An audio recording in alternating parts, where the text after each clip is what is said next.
Bonjour à tous. On est ici, croyez-le ou pas, en cours de fonction de plusieurs variables. Et nous attaquons la deuxième partie, qui est la partie d'intérêt du cours sur les intégrales à paramètres. Donc on a fait un certain nombre de rappels sur les intégrales généralisées. Et maintenant, on va attaquer le grand 2, propriété des intégrales à paramètres.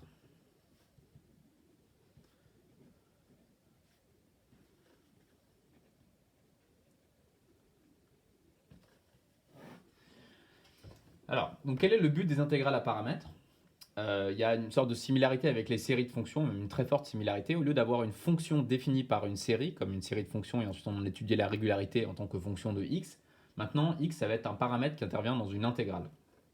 Alors, on va avoir à intégrer des fonctions sur un certain intervalle AB. Donc, dans toute la suite, je vais me donner A qui va être un élément. Alors, on est sur des intégrales généralisées, donc on va autoriser A valeur moins l'infini. Donc, A, ça appartient à moins l'infini union R.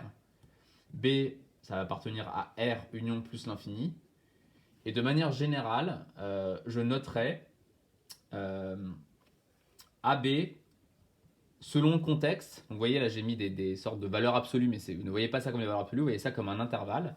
Ça sera l'intervalle AB ou AB ou AB, donc avec ouvert, fermé à différents endroits, où j'en ai oublié un, ou AB. Et en fait, ça dépendra du contexte, selon le contexte ou le problème. Mais avoir cette notation un petit peu générale, ça sera pratique, puisque tous ces théorèmes vont s'énoncer avec AB qui est l'un des intervalles ici, celui-ci ou celui-ci. Ok, et donc à quoi on va s'intéresser? On va s'intéresser à... On s'intéresse à des fonctions de la forme. Donc ces fonctions, elles vont prendre en entrée un certain paramètre petit x qui est dans un intervalle de R. Donc i c'est un intervalle de R. Et qui à x donc associe l'intégrale sur AB de f de tx dt. Donc f, ça va être une fonction de deux variables, t, qui est la variable par rapport à laquelle on intègre, et x, qui va être le paramètre. Et bien sûr, on va devoir faire des hypothèses pour que ne serait-ce que cette fonction ait un sens.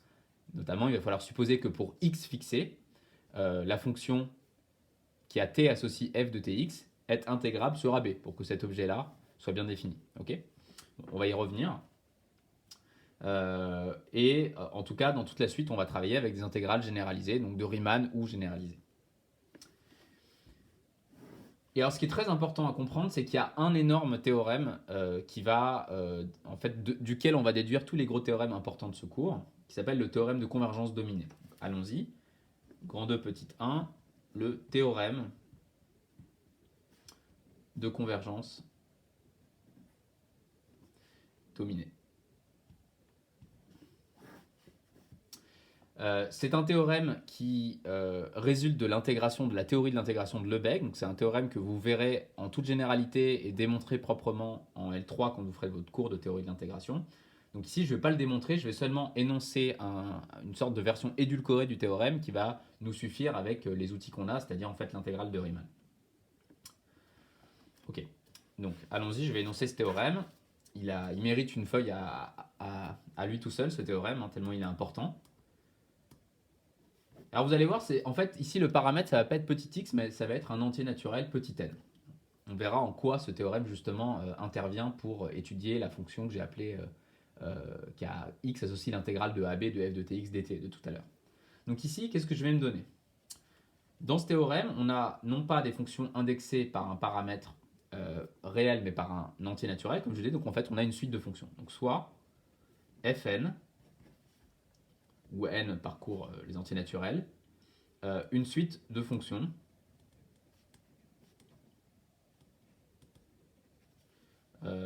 sur l'intervalle AB, avec la notation de tout à l'heure.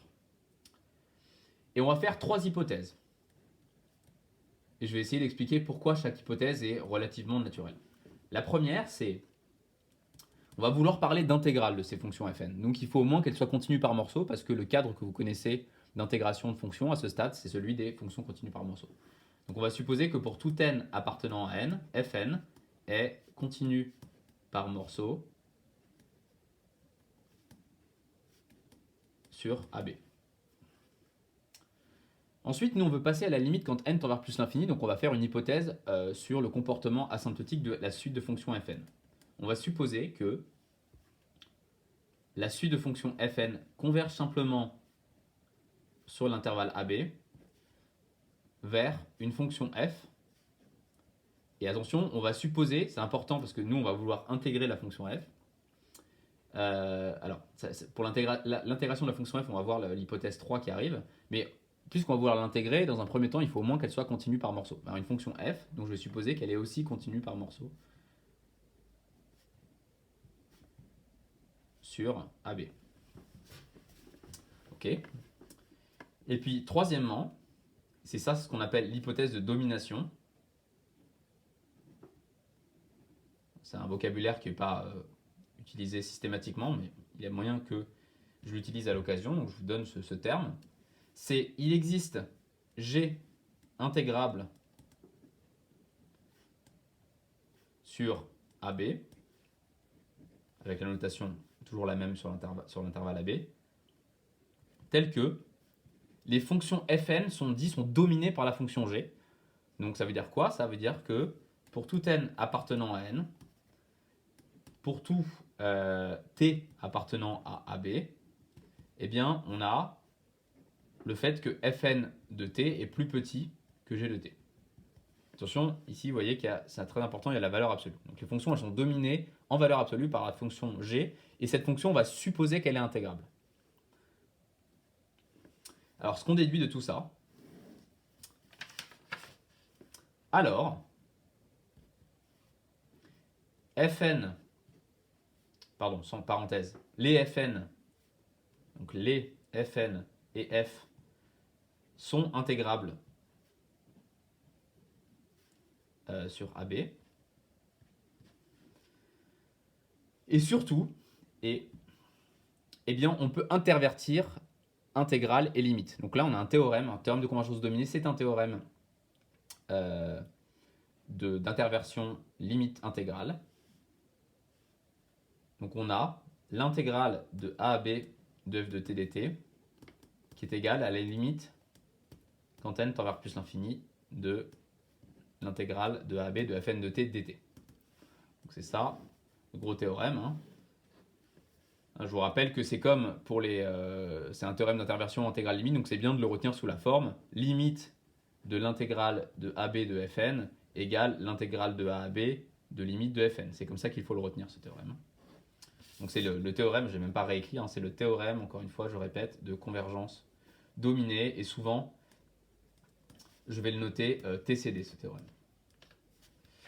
Alors, je voudrais juste faire quelques remarques.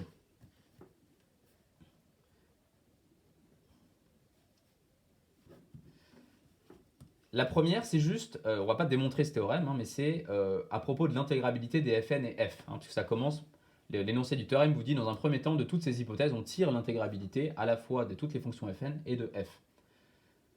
Ça, c'est pourquoi, déjà, donc juste une remarque sur l'intégrabilité. Alors pour les Fn, pour tout n appartenant à n, j'ai Fn de t qui est plus petit que g de t, avec g intégrable sur AB. Et donc par théorème de comparaison, hein, ça vous dit que n étant fixé, la fonction fn, c'est une certaine fonction, n vaut ce que vous voulez, 3, 37, la fonction fn, elle est plus petite que la fonction g en valeur absolue, donc par théorème, l'intégrale de AB de fn en fait converge absolument. Donc la fonction fn, elle est intégrable, mais même l'intégrale converge en fait absolument. Donc ça implique que l'intégrale de AB de fn converge, c'est-à-dire que fn est intégrable. Donc ça c'est le premier argument, pour dire que les fn sont intégrables. Donc ça c'est l'intégrabilité des fn. Et maintenant pour ce qui est de l'intégrabilité de f,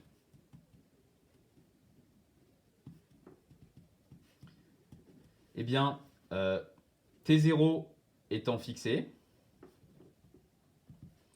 j'ai fn de t0 qui est plus petit que g de t0, pour tout n appartenant à n. Donc je peux passer à la limite dans cette inégalité, hein, puisque fn converge simplement vers f, fn de t0, la suite fn de t0 tend vers f de t0. Fn de t0 tend vers f de t0 quand n tend vers plus l'infini. Donc, j'en déduis que f de t0 est plus petit en valeur absolue que g de t0. Et ça, c'est pour tout et ce, pour tout t0 appartenant à AB. Ok ? Donc, j'en déduis quoi de ça ? Eh bien, j'en déduis que la fonction, même argument pour les fn, la fonction f, en fait, elle aussi est dominée par la fonction g. Donc ça implique que c'est le même argument, l'intégrale de a à b de f converge absolument et donc converge. Okay, donc voilà pour l'intégrabilité des fn et f.